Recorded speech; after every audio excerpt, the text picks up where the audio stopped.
एक समय की बात है। एक छोटे से गांव में राजा का राज था। राजा का नाम था वीरेंद्र। वीरेंद्र एक दयालु और समझदार राजा था, लेकिन उसकी एक कमी थी। वह हमेशा अपने सुख सुविधाओं में खोया रहता था और अपने प्रजा की समस्याओं को नजरअंदाज करता था।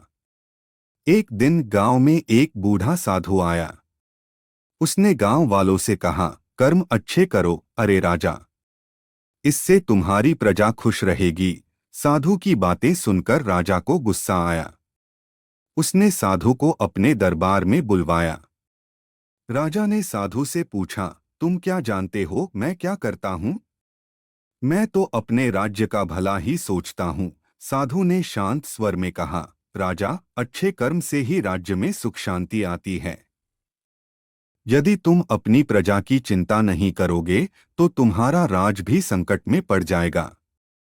राजा ने साधु की बातें अनसुनी कर दी और उसे दरबार से बाहर निकाल दिया। लेकिन साधु की बातें उसके मन में गूंजती रहीं। कुछ समय बाद गांव में एक बड़ा सूखा पड़ा। फसलें सूख गईं, पानी की कमी हो गई और लोग परेशान हो गए। प्रजा ने राजा से मदद की गुहार लगाई, लेकिन राजा अपने महल में आराम कर रहा था। धीरे धीरे गांव के लोग भूख और प्यास से तड़पने लगे। तब एक दिन एक किसान अपने छोटे से खेत से कुछ अनाज लेकर राजा के पास आया। उसने कहा, महाराज, हमारी फसलें सूख गई हैं, कृपया हमारी मदद करें। राजा ने उसे टालते हुए कहा, तुम्हारे समस्या से मुझे क्या मतलब? मैं अपनी सुख सुविधाओं में खुश हूं। किसान दुखी होकर वहां से चला गया। कुछ दिनों बाद राजा की सेहत बिगड़ने लगी। उसने डॉक्टर को बुलवाया, लेकिन डॉक्टर ने कहा, महाराज, आपको अपनी प्रजा की चिंता करनी होगी। आपकी सेहत आपके राज्य की सेहत से जुड़ी है। राजा ने सोचा, क्या मेरा स्वास्थ्य प्रजा के स्वास्थ्य से संबंधित है? तभी उसे साधु की बातें याद आईं। उसने फैसला किया कि उसे अपने प्रजा की मदद करनी चाहिए।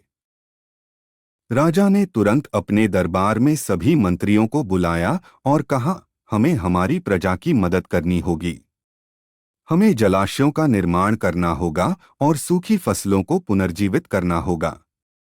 मंत्रियों ने राजा की बातों का समर्थन किया और गांव में जलाशयों का निर्माण शुरू हुआ। धीरे धीरे पानी की कमी खत्म हुई और फसलें फिर से उगने लगीं। गांव के लोग खुश हुए और राजा को धन्यवाद देने आए। उन्होंने कहा, धन्यवाद महाराज, आपने हमारी मदद की और हमारे जीवन में खुशियां लौटाईं।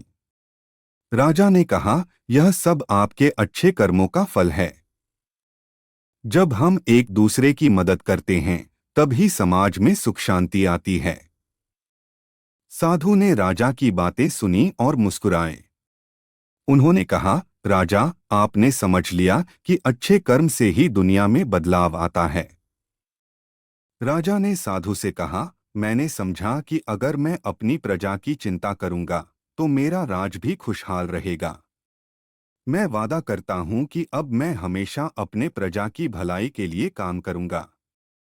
इस घटना के बाद राजा ने हमेशा प्रजा के कल्याण की चिंता की।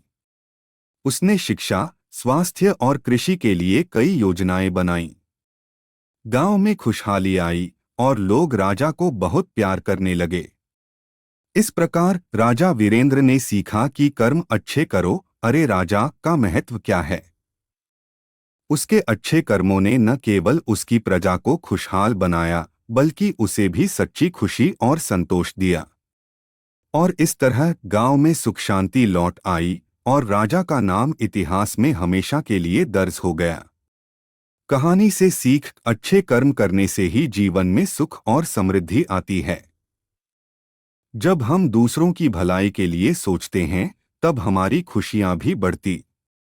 दोस्तों, आपको यह कहानी कैसी लगी हमें कमेंट करके ज़रूर बताएं और अभी तक आपने हमारा चैनल सब्सक्राइब नहीं किया है तो ज़रूर करें ताकि आपको ऐसी ही कहानियां सुनने को मिलती रहे। धन्यवाद।